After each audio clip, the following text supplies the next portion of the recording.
नमस्कार, स्वागत है आपका। मैं हूं अभिषेक शुक्ल। बुलेटिन में सबसे पहले बात दिन की तमाम बड़ी खबरों की। आप टीवी स्क्रीन पर देख सकते हैं, 7 तस्वीरें आपको दिखा रहे हैं हम। पहली तस्वीर भोपाल की, जहां कांग्रेस की बैठक हुई है, जहां कमलनाथ ने तमाम जिला अध्यक्षों की क्लास ली। वहीं दूसरी तस्वीर प्रदेश के बदहाल किसान की है। तीसरी में मंडी कर्मचारियों की हेकड़ी निकालते विधायक हैं। तो चौथी खबर खुले में शौच करने पर संविदा शिक्षक पर गाज गिरने की है। क्या कार्रवाई हुई ये भी आपको बताएंगे। और पांचवी तस्वीर में इंदौर पुलिस के ठुमके हैं, जहां पुलिस कर्मियों ने वर्दी की मर्यादा तार तार कर दी।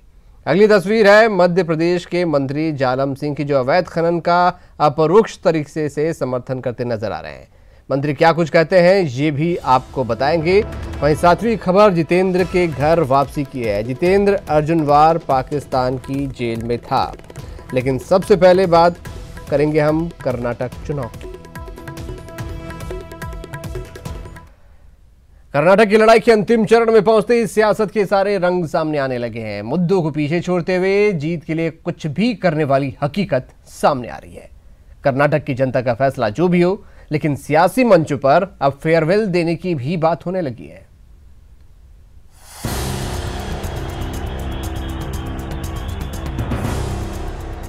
कर्नाटक के कुरुक्षेत्र में अब डील पर आर पार। कर्नाटक में किसका फेयरवेल? कठिन होती कर्नाटक की लड़ाई में हर दिन मुद्दे नए ढंग से परिभाषित हो रहे हैं। कर्नाटक के चित्रदुर्ग में बीजेपी के प्रचार की कमान संभाल रहे प्रधानमंत्री ने भ्रष्टाचार का आरोप लगाते हुए जब कांग्रेस को दिल वाली नहीं बल्कि डील वाली पार्टी बताया, तो कांग्रेस ने बीजेपी के 4 साल में हुए घोटालों की याद दिला दी। कांग्रेस पार्टी न दिल वाली है न दलितों वाली है, ये कांग्रेस पार्टी डील वाली है। ये डंडोरा पीट पीट के तो इलेक्शन में वो 4 साल पहले आ गए। उसके बाद किसकी भ्रष्टाचार? नीरव मोदी का भ्रष्टाचार, किसी और का भ्रष्टाचार। उसका रिजल्ट क्या है? कर्नाटक चुनाव की तारीख के नजदीक आने के बाद भी कोई दावे से नहीं कह सकता कि यहाँ किसकी सरकार बनेगी। लेकिन रैली में पीएम ने कर्नाटक की जनता को कांग्रेस को फेयरवेल देने को कहा। तो कांग्रेस का पलटवार था कि क्या ऐसी बातों से ही बीजेपी जीत का सपना देख रही है? जो कांग्रेस पार्टी आपके वेलफेयर के लिए सोचने को तैयार नहीं है, अब वक्त आ गया है उनके फेयरवेल का। लिए जो वेलफेयर नहीं करते उनका फेयरवेल पक्का होना चाहिए।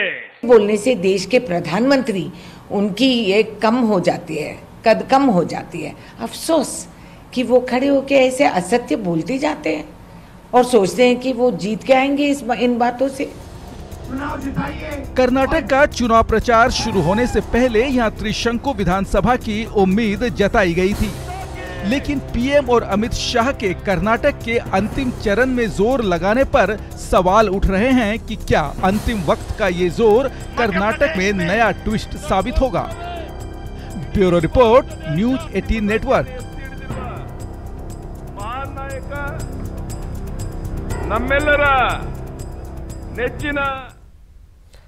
कर्नाटक में अब की बार बीजेपी की ही सरकार बनेगी। नेटवर्क 18 से खास बातचीत में अमित शाह ने यह भी कहा कि इस बार जिन 3 राज्यों में और चुनाव होने वाले हैं, वहां भी एंटी इनकम्बेंसी का सवाल ही नहीं उठता।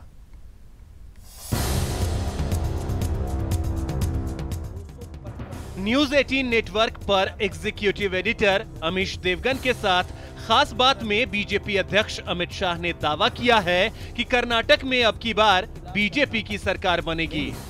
निश्चित रूप से यहाँ भारतीय जनता पार्टी की बहुत कंफर्टेबल मेजोरिटी से सरकार बनने जा रही है। मैं इतना निश्चित रूप से बताना चाहता हूँ कि एकदम मजबूत सरकार जो विगत के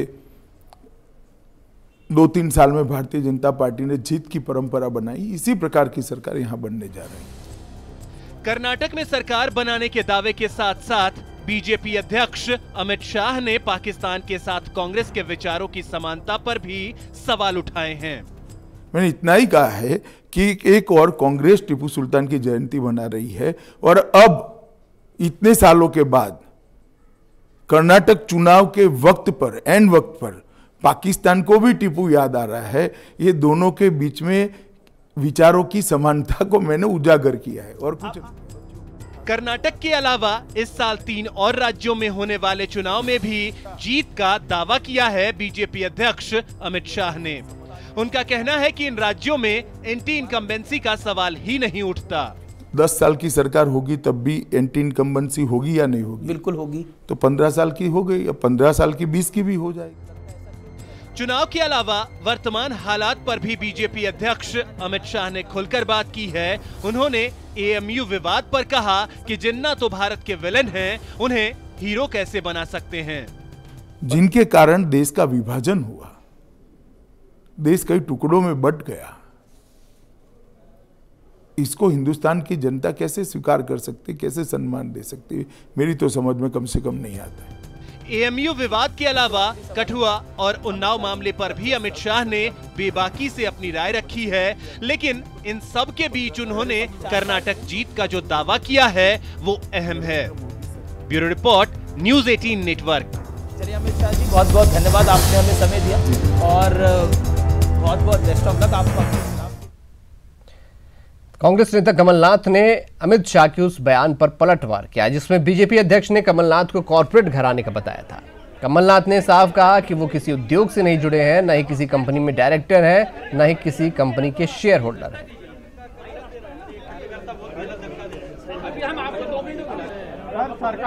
देखिए, अमित शाह जी पहले जानकारी ले लें और ये बात मैं आपको कहना चाहता हूँ, कमलनाथ का कौन सा कॉर्पोरेट है, कौन सा उद्योग है, क्या मैं किसी उद्योग से संबंधित हूं? कोई बता दे कि मैं किसी उद्योग से संबंधित हूं। मैं किसी उद्योग से संबंधित नहीं, कोई मैं डायरेक्टर नहीं, कोई मैं शेयर होल्डर नहीं। मैंने तो, मेरी तो खुली, सब कुछ खुली है। मैंने अपने चुनाव में जो मैं रिटर्न वो जो भरता हूं रिटर्न, उसमें सब सूची है। कहां से मैं संबंधित हूं, किधर मैं संबंधित हूं, कौन से उद्योग से मैं संबंधित हूं, मुझे ये बताएं। ये सब बात तो खुली है। मेरे ऊपर आज तक मेरे 40 साल के राजनीतिक जीवन में, और मैं चाहता हूं आप ही इसके गवाह बने, किसी ने मुझ पर उंगली नहीं उठाई। कमलनाथ जी, तो कांग्रेस में चुनाव लड़ने के लिए उम्र का बंधन नहीं होगा। भोपाल में कमलनाथ ने आज जिला अध्यक्षों की बैठक में चुनाव लड़ने के प्रदेश प्रभारी दीपक बाबरिया के उम्र के बंधन को खत्म कर दिया। कमलनाथ ने साफ कहा, इस बार पार्टी सिर्फ जिताऊ उम्मीदवार को टिकट देने का काम करेगी। कमलनाथ ने जिला अध्यक्षों को साफ कहा कि इस बार पार्टी में बड़े नेताओं की सिफारिश भी काम नहीं करेगी और सिर्फ पार्टी ऐसे चेहरों को टिकट देगी जो कि पार्टी को जीत दिला सके। इससे पहले प्रदेश प्रभारी दीपक बाबरिया ने बुजुर्ग नेताओं को चुनाव न लड़ने और युवाओं को मौका देने की बात कही थी, जिसे कमलनाथ ने आज खारिज कर दिया।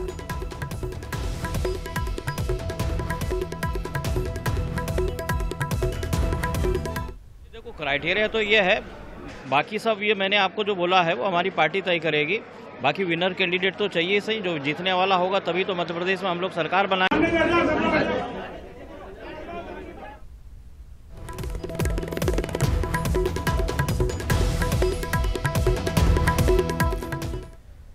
मध्य प्रदेश के किसानों के विकास का सरकार लाख दावे करे, लेकिन वास्तविकता यह है कि किसान बेहद परेशान है। नरसिंहपुर की एक रिपोर्ट देखिए।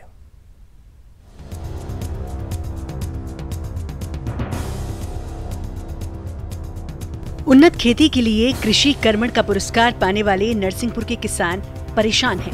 परेशानी की वजह बनी है सरकारी व्यवस्था, ऐसी व्यवस्था जो किसानों की अग्नि परीक्षा ले रही है। मंडी में तुलाई की घटिया व्यवस्था से किसान पहले से ही परेशान था, लेकिन अब गोटेगांव तहसील के तकरीबन 200 किसानों को नरवारा केंद्र में चना और मसूर बेचने के संदेश आ रहे हैं, जबकि इन किसानों ने गोटेगांव में पंजीयन कराया था। नरवारा खरीद केंद्र कुछ किसानों के लिए 100 किलोमीटर से दूर है। किसानों की परेशानी उनकी ही जुबानी सुनिए। नरवारा में आओ सर। अच्छा, अब वहाँ कैसे ले जाएं, अब अपना अनाज। हाँ, परेशानी में है ना अब, तो रास्ता खराब है और वाहन की भी व्यवस्था नहीं है। अच्छा, कहाँ रजिस्ट्रेशन कराया था आपने? गोटेगांव में। कंजई में। तो कहाँ अब नाम कहाँ आ रहा है? हमारा गाडरवारा आ रहा है सर। गाडरवारा। अच्छा, कितने किलोमीटर है यहाँ से?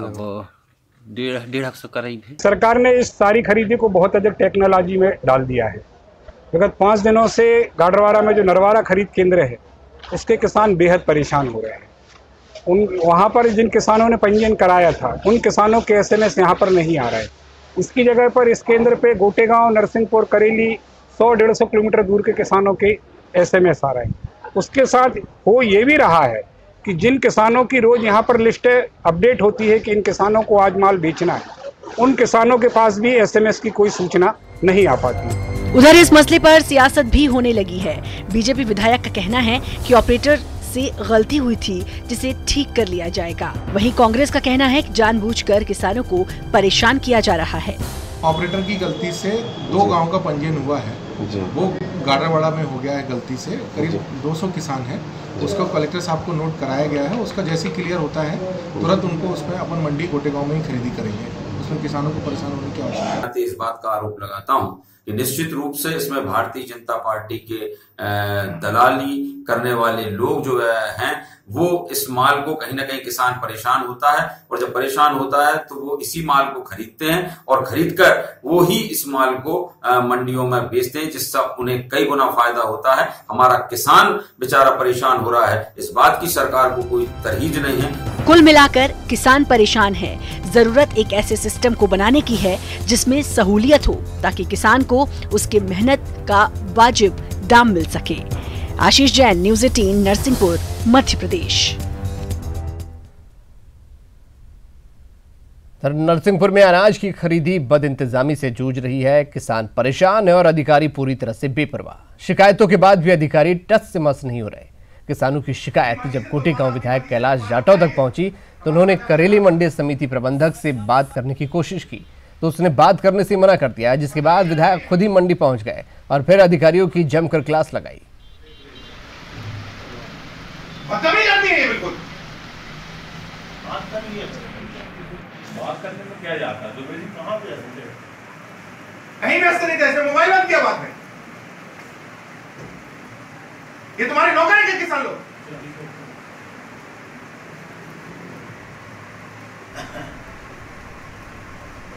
अपनी मर्जी से तुलवाना, अपनी मर्जी से बिकवा रहे हो, क्या है ये सब?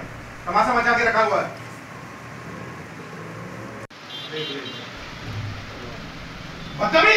5-5, 6-6 दिन की रसीदें कटी हुई हैं और किसानों को उसका वहाँ पे खड़े हैं बेचारे 4 दिन से, उनकी तुलाई नहीं हो रही है। बारदानों की कमी थी, बारदानों के लिए कलेक्टर साहब से बात हुई है। आज कलेक्टर साहब ने बोला है कि 1 घंटे में बारदाने पहुँचा रहे हैं। टोकन की व्यवस्था नहीं पाई गई कि किसी को टोकन दिया हो, नंबर से सीरियल से किसान आ रहे हों।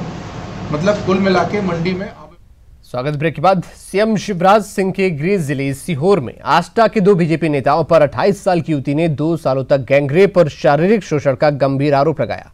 युवती की शिकायत पर आष्टा थाने में मामला दर्ज होते ही पूरे प्रदेश की बीजेपी में हड़कंप मच गया। आरोपी नेता मुकेश ठाकुर ठेकेदारी करता है, जबकि दूसरा बीजेपी नेता राजा कलेक्टर उर्फ राजाराम मालवी प्रधानमंत्री कौशल केंद्र चलाता है। दोनों पर ही इलाके की ही एक युवती ने गैंगरेप का आरोप लगाया है। युवती राजा कलेक्टर के संस्थान में कंप्यूटर की शिक्षिका थी। पीड़िता के मुताबिक उसका 2 साल तक डरा धमकाकर शोषण किया गया और उसका आपत्तिजनक वीडियो भी बनाया गया। नेताओं ने मुंह खोलने पर युवती को जान से मारने की धमकी भी दी। पुलिस ने एक आरोपी राजा कलेक्टर को हिरासत में ले लिया है, जबकि मुकेश ठाकुर की तलाश जारी है।